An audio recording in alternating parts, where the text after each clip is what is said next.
Hey guys, what's going on? Ryan here. Today I'm going to be talking about a sci-fi drama film called The Shrouds, which is probably a movie you guys probably haven't heard of. There wasn't really any marketing for this film.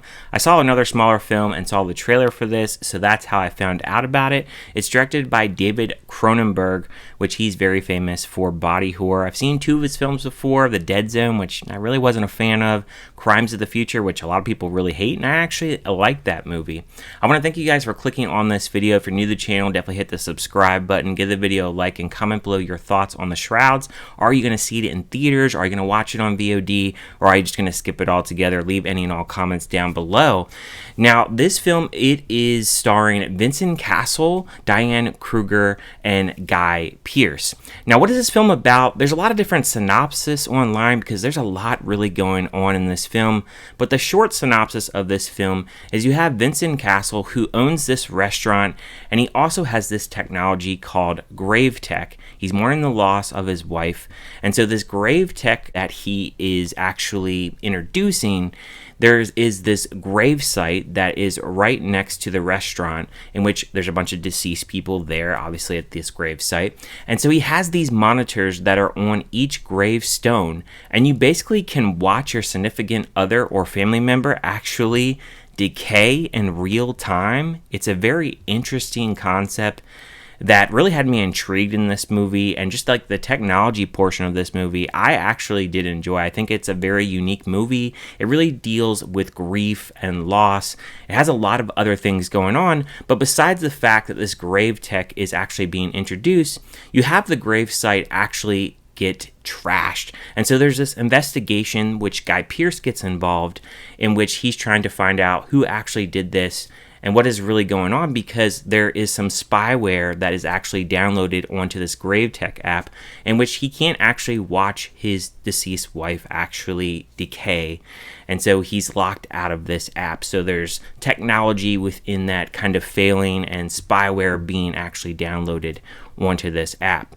Besides all that fact, there's a lot of other things really going on in this film. You have Diane Kruger, who's playing triple duty here. She is the deceased wife, Becca. She is the twin sister, Terry. And she's also playing this AI avatar named Honey, in which he basically talks to her like a Siri, except she is an avatar model that's in his phone, on his computer.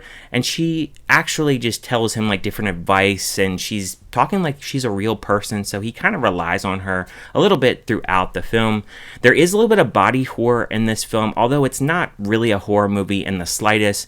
There is certain scenes I did appreciate where you actually see like different surgical marks on his ex-wife. He has these hallucinations and like dreams where he's actually talking to his ex-wife, in which, you know, she's got like all these different things going on with her body, because this film, it does introduce health and different surgeries and such, which leads into the body horror portion of this film. Even though it's not a horror film, it's interesting, some of those sequences that we actually see. There's a lot of black comedy in here, and I think some of it actually works. The dialogue is kind of all over the place. I think it's kind of self-aware in certain portions, and then other times the dialogue, it's kind of wacky, it's kind of out of, sync. There's a long list of subject matter that is in this film, covering death, technology, AI, privacy and spyware, surgery, health, the Chinese, the Russians, capitalism, rich people, modern society, and then there's a lot of nudity in this film, and there is some corny dialogue with that and some awkward scenes.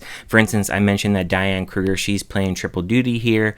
She has this avatar that turns into a koala, and she tries to come on to him during this scene in which she's trying to have sex with him, and it's just really super awkward and weird, and has to throw in that kind of black comedy. Also, she's playing the twin sister Terry here, in which she actually comes on to Vincent Cassel, and Vincent Cassel, he's made to be like this sex god in this film. He has sex with this blind woman at one point. He's having sex with Terry, and like I said, the AI avatar is coming on to him. So you have all those kind of scenes kind of thrown in the fact that this investigation is going on. You have characters that kind of appear in this film, and then they just kind of disappear. Guy Pearce, he's kind of in the beginning of the film. He is pretty much disappeared throughout the middle of this film, and then just kind of shows up towards the end, in which there's a certain reveal that is very convoluted, I would say, within the third act that to me didn't really make a whole lot of sense. There's not like a lot of explanation with certain things. They don't wrap up certain plot lines in this film, which is just really ridiculous because, again, there's so much they're really throwing and wanting to say in this film. Specifically, grief and death is like the main focus of this film, but then there's just so many other things that they're throwing into this film, and it's just so sloppy. It just doesn't really make a whole lot of sense at points because you're trying to piece certain puzzle pieces together to kind of get everything, in track with what is really going on, and you kind of get lost in the shuffle with so much really going on in this film. The pacing of this film, I wouldn't say it's like the most, like rapid pace. It is a much slower type of film, and you have to kind of be really patient with it. And to me, I felt like the runtime being 2 hours, it was just a little too slow for me. I felt like certain things that were introduced were kind of interesting, but then there's just other parts in this film where I was just like, okay, we're kind of going off the rails here. We're introducing all these different plot points, different things that you want to say, but you don't really know how to put them all together. And like I said, puzzle pieces where you're trying to fit them together, but they don't necessarily fit. And film is also up to interpretation as well, especially within the third act and how the film actually ends. It's definitely an open-ended film. I hated the ending. I just don't really think that there's a lot of things that really make kind of sense as far as everything they're trying to say. I think there is a big focus here on technology and the obsession with death and how people really perceive death and how they actually grieve within the process of that. I think it's kind of weird that somebody would want to watch their deceased loved one actually decay in a grave and see what actually happens. I'm not sure I would be game for that or with any family member. I think it's a very odd choice, but it's very interesting and intriguing that you have this man, how he chooses to actually see his wife and still see her, but see her in a light where it's just, she's just bones and she's just decaying right there on the ground.